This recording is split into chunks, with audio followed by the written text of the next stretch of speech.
هدي القرآن ينادينا يغسل أرواحنا يهدينا. Iman itu apa? Iman itu bukan percaya. Kalau percaya hanya hati saja. Iman itu hatinya mempercayai, mulutnya menyatakan, tubuhnya melakukan. Nah, itu namanya iman. Ya. Saya bisa saja percaya kepada Bapak sebagai seorang ahli, tapi kalau kemudian saya tidak mempercayakan urusan saya kepada Bapak, itu berarti saya hanya percaya kalau Bapak itu adalah orang ahli, tapi saya tidak mengimani Bapak. Nah, gitu ya. Saya ulangi ya. Anda mungkin bisa percaya pada orang lain, dia adalah seorang ahli dalam bidangnya misalnya, tapi ternyata ketika Bapak punya problem, yang problem itu harusnya diberikan kepada dia, tapi ternyata Bapak serahkan pada orang lain, yang orang lain jelas-jelas kemampuannya jauh di bawah dia. Itu artinya Bapak hanya percaya, tapi tidak mengimaninya. Nah, gitu. Jadi memang bahasa Arab sama bahasa Indonesia itu seringkali tidak bisa dipertemukan secara identik. Meskipun kalau diterjemahkan tetap saja percaya. Saya beriman kepada Allah, itu seringkali diterjemahkan saya percaya kepada Allah. Tapi iman tadi itu 3 unsur harus ada.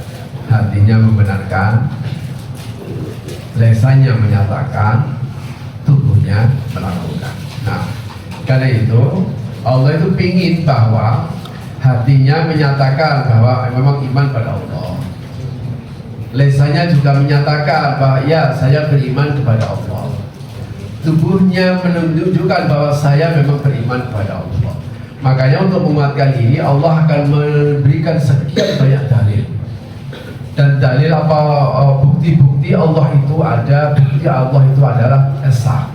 Nah, dalil-dalil itu yang tidak mungkin alam yadda'i wahidun anna wahidan minha lahu.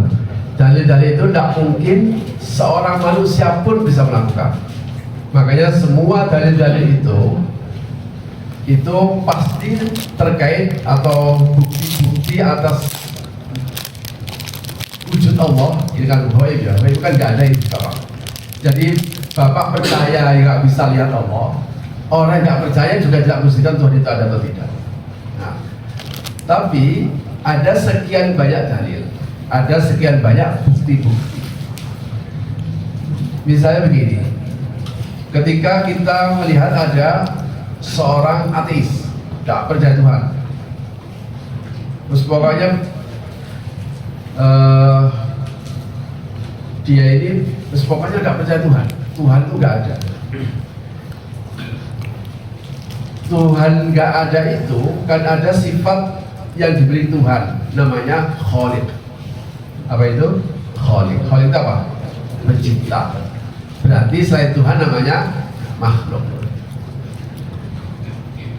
Sebagai Khaliq namanya mujib, yang mewujudkan. Yang diwujudkan namanya al-mawjud, al-mawjudat, yang diwujudkan. Nah, problemnya adalah bahwa ada sekian banyak yang sudah ada alam semesta ini. Makanya kalau alam semesta ini ada, ya harus ada yang mewujudkan, tidak mungkin dia mewujudkan. Karena itu pilihannya cuma satu, percaya ada Tuhan, atau kalau nggak percaya Tuhan, ya dia yang wujudkan. Nah, karena itu lam najid wahidan minhu ida'anahu khalaqas sama. Di mana kalau jagat ini tidak ada orang yang berani ngaku aku pencipta langit, aku pencipta bumi, aku yang mengadakan air, aku yang mengadakan alam, aku tidak ada yang berani. Orang hanya baru berani ngaku dirinya Tuhan, itu hanya semata-mata hanya sekedar bahwa oh ternyata tidak ada yang punya kuasa kecuali aku, itu menjadikan dia bisa menjadi Tuhan. Misalnya ini, ketika saya merasa bahwa kalian ini aku yang tahu jawab hidup kalian, saya merasa kata-kata saya merasa itulah yang menjadikan saya ada sosok seperti Tuhan bagi Anda. Apa efeknya? Ketika kamu nggak bisa, ketika Anda tidak mau taat sama saya, maka akan ada hukuman. Makanya kekuasaan Tuhan itu selalu dibawa kepada hal yang lebih besar. Makanya orang ateis itu pasti akan kebingungan untuk menjawab, nah kalau Tuhan gak ada, terus langit bumi ini siapa yang ciptain? Nggak tahu, dari dulu udah ada. Ini jawaban itu jawaban anak-anak. Ya dari dulu sudah ada. Itu artinya yang wujud itu diciptakan dari ketiadaan. Ketiadaan menjadi sebab dari yang ada. Aneh, wong yang ada nggak ada kok menjadi sebab dari yang ada. Itu yang satu. Belum Allah nafsi lam najid ahadan idda'a li nafsi abadan. Ketika seseorang itu menetapkan misalnya dirinya Tuhan, tidak ada prestasi apapun. Misal begini, makanya Allah menyatakan bumi akan diciptakan, langit akan diciptakan, udara akan mengendalikan, semua ada menciptakan. Nah ketika Allah itu ngaku seperti begini dan tidak ada yang menandinginya, tidak ada yang melawannya, maka dia pasti yang menciptakan. Saya berikan contoh. Ada benda begini, ada HP. Woi, ini siapa yang bikin? Saya yang bikin. Ketika saya bilang saya yang bikin, pernyataan saya yang bikin ternyata tidak yang menyangkal. Ya, tidak menyangkal. Tidak ada satu yang baru menyangkal. Oh enggak, itu yang bikin saya. Nah, ketika ada benda yang saya bikin, ini saya punya saya, dan ini saya menciptakan, saya membuat. Ternyata tidak ada satupun yang menyangkal. Itu artinya benda ini pasti punya saya dan saya menciptakannya. Nah, makanya Allah menggunakan ukuran apa itu, bukti-bukti keberadaannya itu alam raya. Sehingga ketika seorang itu tidak percaya sama Tuhan, sesungguhnya dia lebih membingungkan dirinya sendiri. Misalnya dirinya Bapak wujud, Bapak wujud itu loh. Sekarang bisa tanya, Bapak wujud itu siapa yang wujudkan? Ya Tuhan. Nah gimana? Yang wujudkan Tuhan atau orang tua? Bapak, nah, Bapak lahir ini yang wujudkan itu orang tua atau Tuhan? Realitasnya orang tua. Tuhan atau orang tua? Realitasnya orang tua. Kan kita nggak pernah menemukan ada orang yang wujud tanpa orang tua, kecuali informasi Al-Quran tentang penciptaan Adam dan Isa. Adam nggak ada orang tua, bapak ibunya nggak ada, Isa nggak ada bapaknya. Tapi informasi ini bersifat khabar. Nah kalau khabar ini yang ngasih kabar siapa? Tuhan. Nah kalau Anda tidak percaya pasti kita ditolak. Nah sekarang saya bawa nggak sana ke kehidupan ini yang kita benar-benar melihat bahwa semua orang yang dilahirkan itu semuanya melalui bapak dan ibu. Sekarang pertanyaannya, kalau bapak dan ibu itu yang menciptakan anaknya, bukan menjadi sebab ya, menjadi sebab lahirnya ya, tapi yang menciptakan anaknya karena dia berhubungan, maka pasti semua orang yang menikah itu pasti punya anak. Gampang dia ini. Ada nggak orang menikah gak punya anak? Ya ada. Terus bapak harus bilang bahwa oh dia itu gak punya anak nggak karena gak pernah berhubungan. Kata siapa? Jangan-jangan hubungannya lebih banyak daripada yang anaknya banyak. Ya, iya. Ada anak yang hubungannya, anaknya cuma 2, anaknya 3. Kenapa kamu 2? Bikin yang banyak. Ya saya udah bikin berkali-kali tapi dapatnya cuma 2 loh. Artinya apa? Ini logika sederhana ini gampang banget untuk membawa pada kesalahan Tuhan. Makanya sampai orang itu nggak percaya Tuhan itu besar bodoh-bodohnya orang. Sebab Tuhan itu al-harul zawahir dan yang begitu sangat jelas. Bahasa Jawanya cetowelo-welo. Begitu sangat jelas. Sehingga makanya kalau orang nggak percaya dari Tuhan itu aneh saja. Apalagi dia ngaku sebagai orang pintar. Orang pintar nggak bisa percaya Tuhan. Itu membingungkan dirinya. Nah, alhamdulillah ya. Kita ini percaya kepada Tuhan. Nggak perlu harus jadi orang pintar dulu, gitu tuh. Bapak nggak menjadi dokter loh. Ada yang sekolahnya nggak lulus.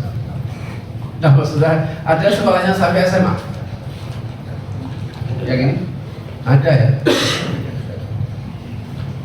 Tapi Bapak meskipun lulusan SMA tapi percaya Tuhan. Wah, ini anugerah, Pak. Di Amerika itu banyak orang pinter. Di Eropa itu sekarang gerakan anti Tuhan itu semakin menguat. Sebenarnya bukan gerakan anti Tuhan, gerakan kecewa sama Tuhan. Sebenarnya tepat begitu. Bukan gerakan anti Tuhan. Tuhan nggak bisa dihilangkan. Realitas ada. Tapi kecewa dengan Tuhan. Sebenarnya lebih spesifik bukan kecewa Tuhan. Kecewa dengan agama. Karena agamanya tidak bisa memberikan perlindungan. Sekarang kalau Bapak harus punya agama, kalau Bapak harus punya Tuhan, maka yang ingin Bapak yang ingin Bapak harapkan dari Tuhan dan agama itu apa sih? Maksudnya perlindungan loh. Nah, perlindungan ini kan sebenarnya bukan perlindungan secara materi. Kalau Bapak ingin berlindung secara materi, maka inilah yang menjadikan orang ingin mendapatkan materi yang banyak. Padahal Bapak harus percaya bahwa meskipun saya tidak punya materi ya, Bapak harus percaya bahwa jangan-jangan lebih tenang Bapak yang punya materi terbatas dengan mereka yang punya materi yang tak terbatas. Itu rasa takutnya lebih luar biasa. Jadi makanya keyakinan terhadap Tuhan ini harus dibawa kepada kesadaran alam raya dulu. Wah iya, itu memang ada Tuhan. Kalau tidak ada Tuhan, bagaimana mungkin? Terus siapa kita anaknya dulu? Siapa yang ngatur alam raya? Loh, ini terus bawa. Nah, ketika Bapak sudah pada tahap seperti begini, kalau begitu memang Tuhan ini yang layak untuk disembah. Karena itu Allah al-Khaliq al-Mustahil ibadah ila ayat wa yadri annahu ilahun khaliq yastahiqul ibadah. Ketika Allah itu mengklaim kalau gitu tidak ada yang berhak untuk disembah, tidak ada yang berhak untuk ditaati kecuali aku, kata Tuhan. Itu real. Itu adalah hal yang realitas. Kenapa? Karena realitas menunjukkan kenyataan yang kemudian kita lihat sekian banyak memang diatur oleh Tuhan. Nah, karena itu dalam sekalian al-mu'min. Sekarang kita masuk pada bagaimana sikap seorang mukmin tadi. Hina istaqbalillah ya'lam anna ma istaqbilu 'anillahi haqq. Karena kita percaya bahwa Tuhan itu ada dan Tuhan itu mengatur semua makhluk, maka apapun yang datang dari Tuhan, datang dari Allah, harus Bapak yakini itu adalah hak, benar. Ya, wal qadrul murad min al-insan fi istiqbal adillah ay ya'lam anna haq. Amma kayfiyatul haq fala darurata li an ta'rifaha li anna la rabita kulli syai. Bapak bisa katakan itu benar atau salah untuk urusan agama, itu tidak perlu tahu alasan. Saya berikan, ini ada contoh yang bagus. Ada contoh yang bagus. Idza ji'ta li wahidin wa qultu lahu. Misalnya ketika kamu datang kepada seseorang, wa qultu lahu, kemudian kamu bilang sama orang itu. Kamu bilang sama orang itu, dia bilang idhab ilal Iskandariyah, karena ini bangsa Mesir dan Iskandariyah. Misalnya kamu datang kepada seorang, kamu pergi ke Surabaya, kamu sore ini pergi ke Surabaya, kira-kira teman Bapak akan bilang apa? Faqultu lahu, faqala lahu limada, pas begitu, emang ada apa? Kenapa harus ke Surabaya? Terus Bapak bilang, udah gak usah banyak tanya. Udah gak usah banyak tanya, berangkat ke Surabaya. Kira-kira Bapak mau berangkat? Ternyata teman Bapak bilang, enggak, saya nggak mau berangkat kalau saya nggak punya alasannya. Baru dikasih tahu, begini loh, lianna fulana, ya, fakul lahu, lianna fulan alladhi sayaqdi laka maslahatan musafir ghadan 'anil bakhirah ila makani kada fal'alla tata'alaf maslahatul idham. Gini, itu ada orang kaya raya dia ini pengusaha besar, ini ketemu kamu. Itu sampai kamu lewat jam 7 di Surabaya, kamu akan hilang kesempatan ini. Kirain bapak berangkat? Pasti berangkat. Oh itu, ya deh, saya tak berangkat. Wah, gitu. Jadi kalau gitu berangkatnya itu karena dia tahu alasan. Oke, itu satu contoh. Contoh yang lain. Akhir fasal al-faul. Wa akhul dalam. Misalnya contoh, pergi kamu Surabaya. Wa mada amal. Dia nanya, apa yang salah lakukan? Apa yang harus lakukan nanti di sana? Pokoknya di Surabaya, i'mal kada wa kada. Pokoknya kamu lakukan ini. Ternyata dia berangkat. Dia berangkat ini tanpa alasan. Kalau bapak yang merintahkan, bapak lebih senang yang mana? Yang pertama atau yang kedua? Pasti yang kedua.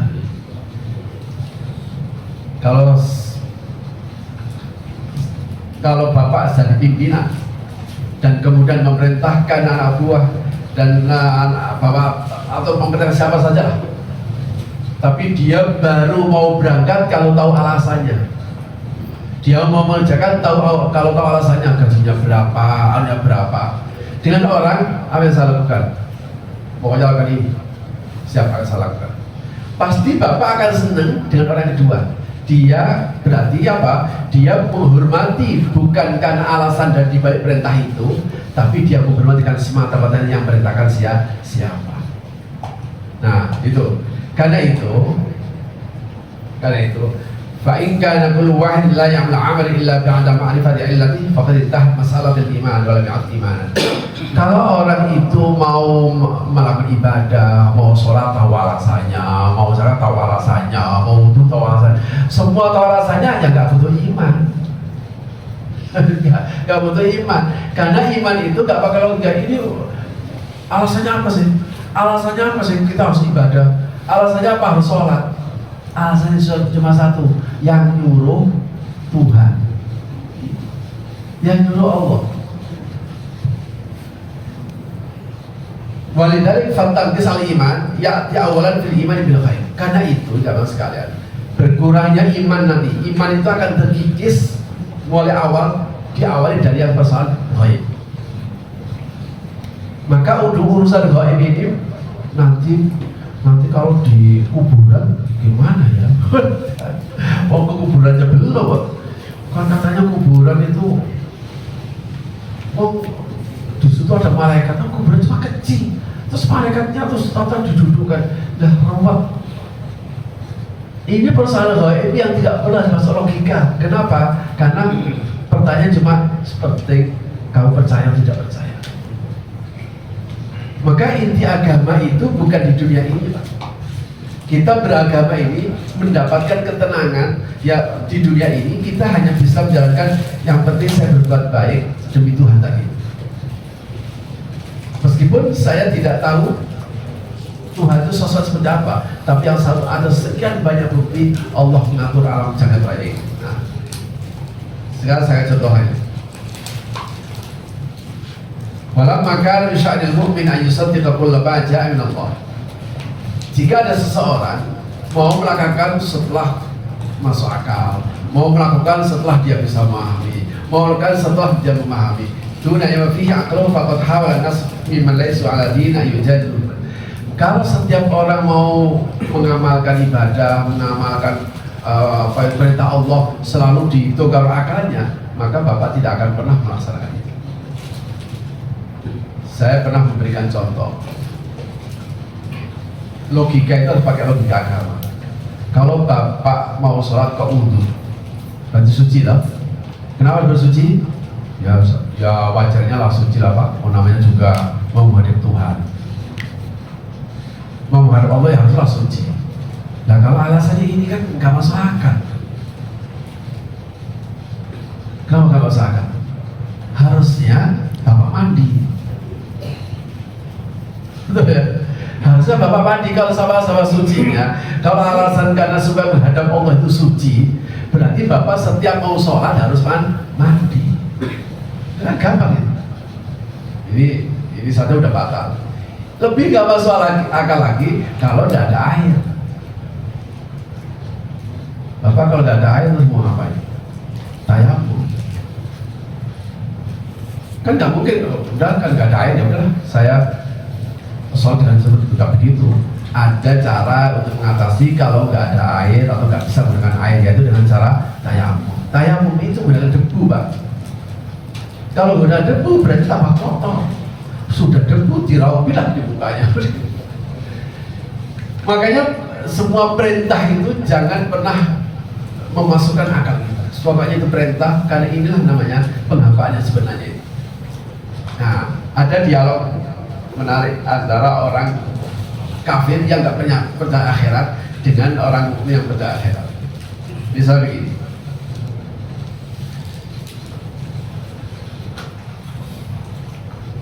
Dia kan menggunakan akal. Kalau menggunakan akal, itu yang namanya di surga. Kan kamu kan percaya surga, ada dari majinet lah. Kamu kan percaya surga. Nah nanti kalau di surga itu kan penuh dengan makanan. Kalau itu selama-lamanya di sana dan lama-lama kan jadi habis. Lihat ya kan, ini kan bisa masuk akal. Ya mungkin kalau kan katanya selama-lamanya di sana, berarti kan itu nanti akan habis makanan dan apapun itu dari awal sampai akhir orang bisa triliunan pasti habis. Ya ini saya tidak membawa logika akhirat ya. Kita bawa logika di sini, logika di dunia saja. Dijelaskan begini saudara. Al-ayat kalau annaka ash'anta siraj. Misalnya begini. Kalau kamu menyalakan api, semua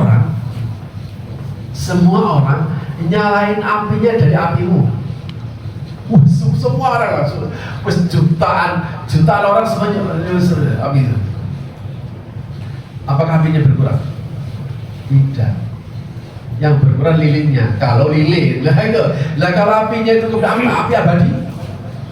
Kan ada itu apinya Olimpiade itu loh. Dan nggak ada jutaan orang nyulut api saja. Semua bisa menyalakan api dan apinya tidak akan pernah habis. Sama dengan tanah dikeruk, tanah itu dikeruk habis sampai ke dalam, sampai berapa ribu kilo ke dalam. Ya mungkin yang ada dia berlubang ke dalam, tapi tanahnya ke sana pindah di tempat yang lain. Jadi sebenarnya ada sekian banyak hal yang digunakan nggak habis, apalagi di akhirat. Nah itu satu. Ada juga, kemudian dia bawa, ya oke lah. Orang makan itu kan buah kotoran. Ya kan? Makan itu kan buah kotoran. Bisa membayangkan itu kalau kotoran segitu banyak, berarti kan waduh berlepotan di sana. Kencing, mohon buah kotor, buang air itu buang besar. Ya nggak usah jauh-jauh ya, nggak usah jauh. Bapak yang pernah umroh, pernah haji, Bapak tahu itu toiletnya itu berapa jumlahnya? Kenapa? Kenapa umroh kan? Ribuan Pak. Toiletnya ribuan. Tidak ada satu tempat yang pernah dikunjungi dalam waktu yang sama dengan jumlah sampai 3 juta. Konser yang konser pada saat itu juga, tapi orang bisa menggunakan toilet ribuan begitu. Bapak pernah pikir itu kemana ya kotoran itu?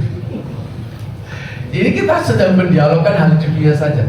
Manusia saja bisa menggunakan toilet dengan ribuan jumlah. Semua ada angkanya Pak. Semuanya ada angkanya. Itu ribuan jumlahnya. Toilet di Masjidil Haram itu. Masjid apa itu Masjidil Haram ribuan jumlahnya. Itu pakai angka semuanya. Tapi itu kemana? Padahal sebenarnya ada makhluk hidup yang dia tetap hidup tapi nggak berkotoran. Apa itu? Janin di perut ibu. Dia hidup, makan, berkotoran, Tidak. Jadi sebenarnya logika ini kenapa sampai orang itu gagal untuk memahami Tuhan? Karena semua hal yang terkait dengan persoalan-persoalan Allah dan ini kalau bahasa agama namanya sam'iyah, yang harusnya direspon dengan pendengaran akan ikut-ikutan. Kalau begitu, jamaah sekalian,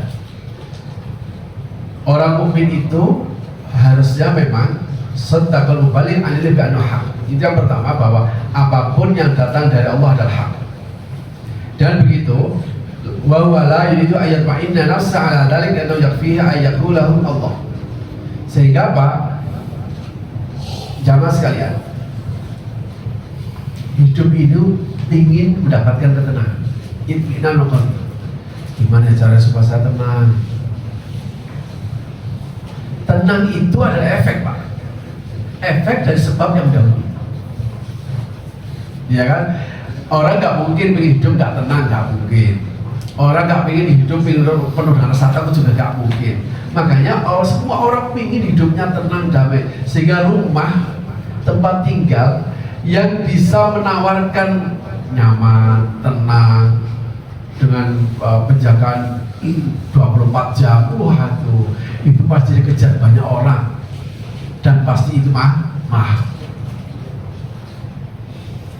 Tapi apakah benar bahwa orang dengan penjagaan berlapis-lapis itu tetap tenang? Tidak. Kalau Bapak kemudian menggambarkan tenang, wah enak dia itu. Bagaimana kok bisa enak? Oh, penjaganya saja itu berlapis-lapis, itu pasti tidurnya tenang. Kata siapa? Dia ini merentan sekali. Ada berita bahwa dolar naik, meskipun bersap-sap nggak tenang hidupnya. Kalau begitu, orang mukmin tidak boleh mencari ketenangan di luar Allah. Bapak, saya pastikan Bapak akan dapat. Karena itu, kalau kita, saya tenang karena ada Allah. Bapak bekerja dengan baik, Bapak bekerja dengan benar, itu mau ada bosnya, mau ada pimpinannya, tidak akan pengaruh. Enggak, saya akan berasa tenang. Kenapa? Saya punya Allah. Bahkan seandainya Bapak mendapat gaji, itu Bapak tidak merasa bahwa gaji itu karena Bapak bekerja dan dia yang ngasih, bukan begitu. Tapi Allah, saya dapatnya 500, padahal saya butuh 1000, gak apa-apa, saya punya Allah. Kalau Bapak tidak gunakan cara seperti begini, itu ruginya 2 kali, Pak. Bapak. Kenapa saya rugi 2 kali?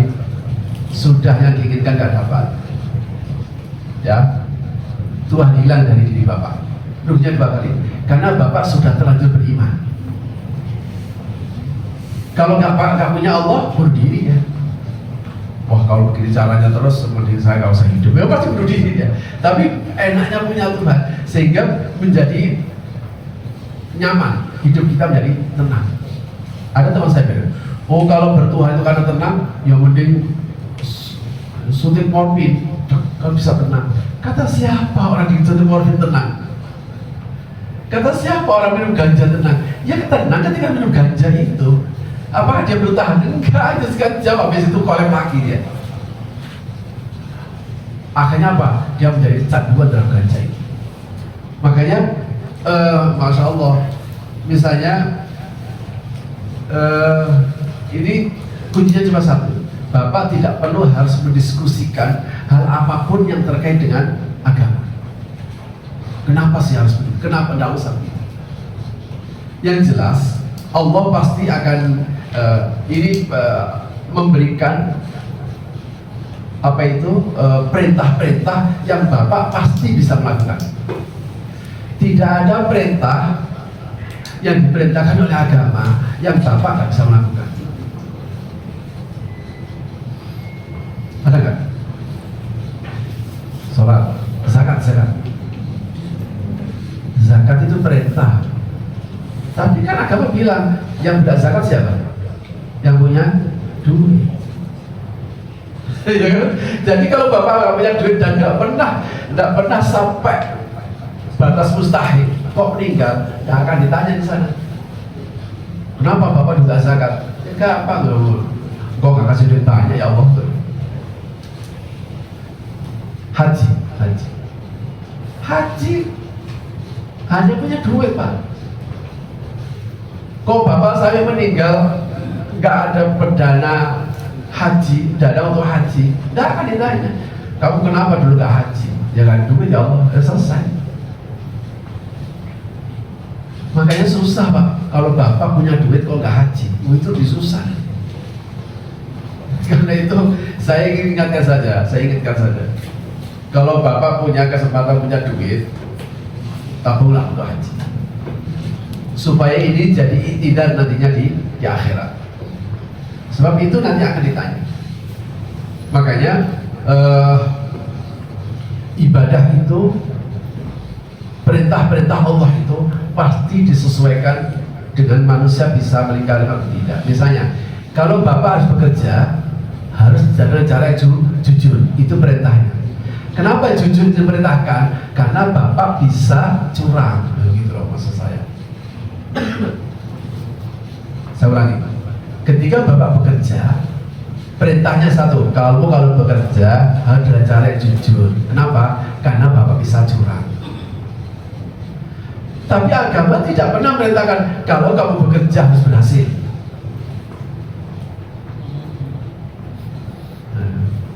Bapak diperintahkan begitu sama pimpinan bapak. Nanti laporkan saya, nanti saya susun. Apakah bapak ketika bekerja tadi kamu harus berhasil? Jadi Tuhan itu. Berhasil itu Tuhan yang bilang. Tapi manusia hanya bilang kau sungguh-sungguh. Bekerja yang sungguh-sungguh itulah yang bisa diatur dan bisa diukur dengan menggunakan konsultan.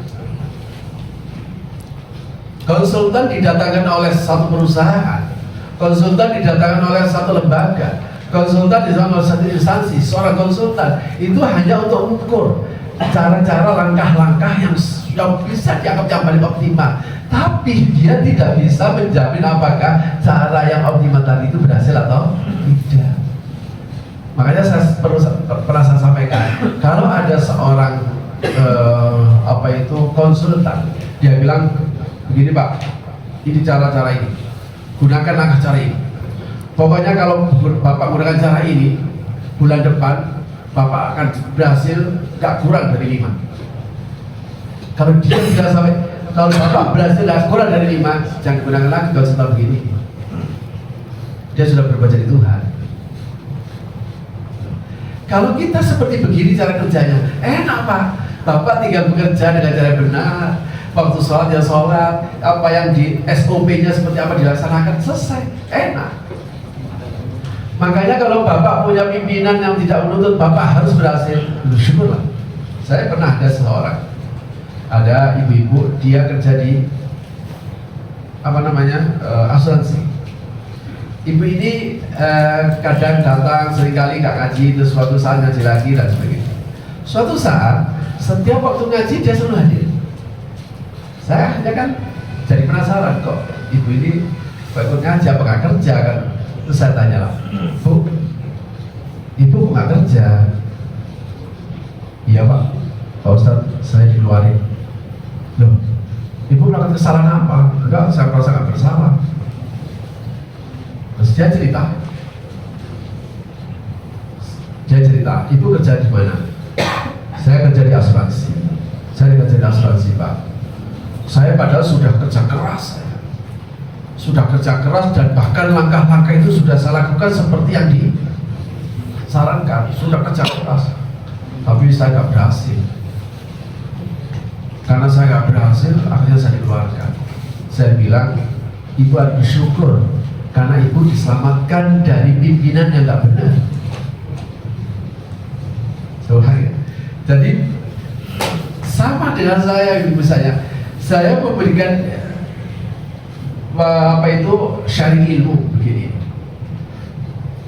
Tapi kalau kemudian saya mau men-sharing ilmu itu, saya konversi dengan uang yang saya dapatkan, wah bahaya, Ustadz kayak begini.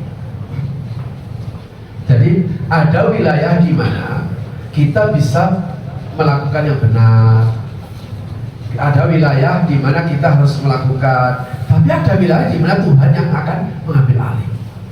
Makanya semua perintah, bahkan sholat sampai dia itu selama ada kesadaran sampai sholat saja yang perintah yang tidak bisa ditukar. Perjalanan nanti bisa dijamak.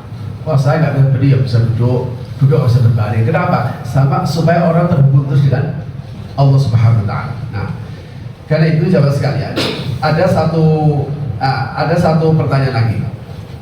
Lama sudatil Arabiyah, ay banika ahabba ilaik. Bagaimana cara kamu mencintai anakmu? Ada seseorang yang tanya gitu. As-sahih hatta bapaknya dari kecil sampai besar, saya didik terus. Ketika dia sakit, saya tunggu sampai dia sembuh. Ketika dia itu hilang, misalnya entah melarikan diri atau apa, tetap saya tunggu kedatangannya. Haulai hum asyaddu hajatan ilal hannan. Orang tua itu kalau sudah punya belas kasih yang luar biasa, dia akan berani berkorban untuk anaknya. Sakit ditunggu sembuhnya, kecil ditunggu sampai besarnya. Bahkan seandainya anaknya itu ngambek melarikan diri, tetap saja ditunggu kembalinya. Padahal bapaknya bukan pencinta anaknya. Bagi bapak-bapak yang punya anak ya, makanya orang tua itu sak marah-marahnya ke anak itu tetap saja dalam filosofi Jawa namanya tego larane, orang tego patine. Gimana menerjemahkannya? Tego larane, orang tego patine. Misalnya ada anak buandel, karena buandelnya nggak mau taat, akhirnya sakit keras. Apa kata orang? Biarin mati lah. Tapi kalau dia tuh mau mati benar, dia merasa, ya Allah, sehatkan anak, selamatkan anak. Loh, itu orang tua yang sayang anaknya, padahal dia bukan pencintanya. Apalagi Allah Subhanahu Wa Taala. Jangan dikira, jamaah sekalian, jangan dikira terus bumi itu tenang gitu. Enggak, bumi itu enggak tenang kalau di atasnya itu dijalani oleh orang yang Bisa Bapak bayangkan, mohon maaf, kalau Bapak berjalan berdua dengan orang,